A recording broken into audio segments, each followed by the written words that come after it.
And well, Brazil has moved to revoke a controversial decree that would have expanded Amazon waterways under a federal privatization plan.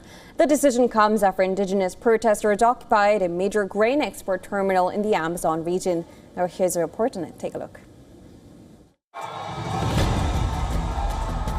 The Brazilian government has announced it will revoke an August decree that aimed to expand the use of Amazonian rivers, including the Tapajós, for commercial shipping and dredging. It would have authorized the government to assess the concession of waterways to private operators, including the responsibility for maintenance, dredging and vessel traffic management. The government claims the policy would boost grain exports such as soy and corn through the Amazon basin. But indigenous communities say the plan threatens their survival. They argue that dredging rivers like the Tapajós could damage water quality and disrupt fish stocks, which is a primary source of food and income for local families. This is how we demonstrate an act of democracy. The indigenous people gave a lesson to Brazilian society, defending democracy, respecting our ancestors, respecting our culture, and respecting the Brazilian people. Learn from the indigenous movement how to fight. This is how you fight and guarantee a victory. Make the government back down and make it revoke the decree, because we, the original peoples, are the ones who rule this country.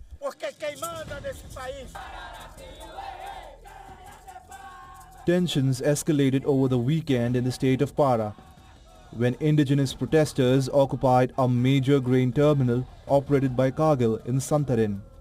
Operations at the river port were suspended after demonstrators entered the facility. Prior to the occupation, indigenous groups had been protesting outside the terminal for weeks. The government announcement sparked celebrations.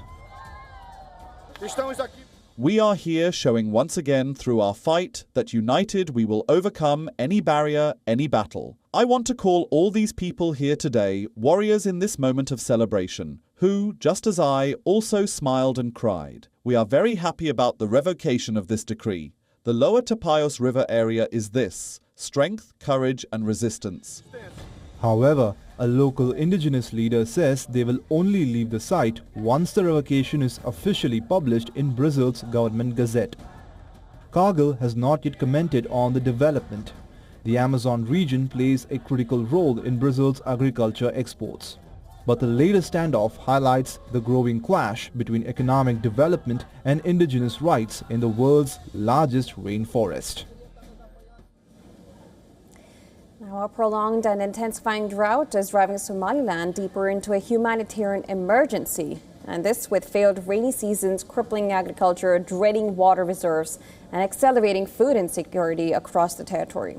On family farms outside the capital, Hargeisa, fields once seeded for harvest have turned to dust after months without rain.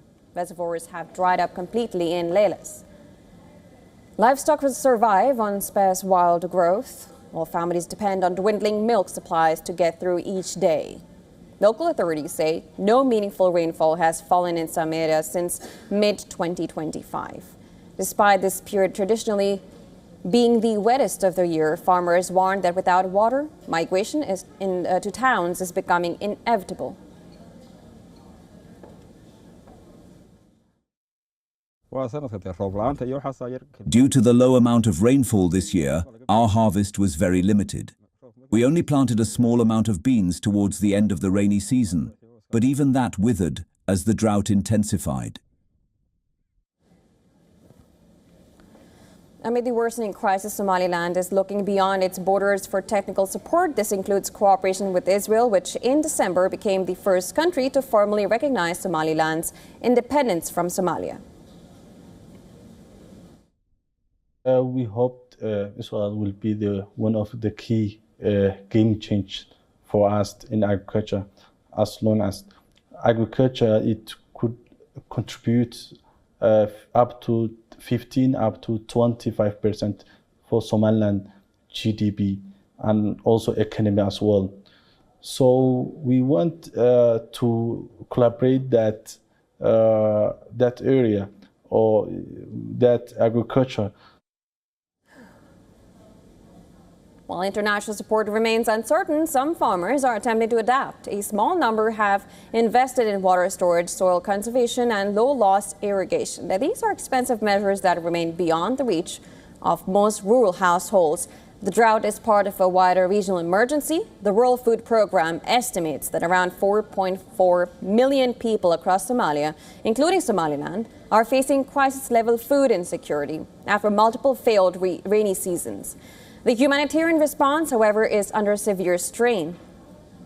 The World Food Programme warns that without immediate funding, life-saving nutrition assistance could be forced to halt entirely within weeks. Funding shortfalls have sharply reduced aid coverage, falling from more than 2 million people last year to just a fraction of that number. Hundreds of health and nutrition facilities have already closed. Aid agencies warn that the crisis will deepen with water scarcity, hunger, and displacement reinforcing one another across the Horn of Africa.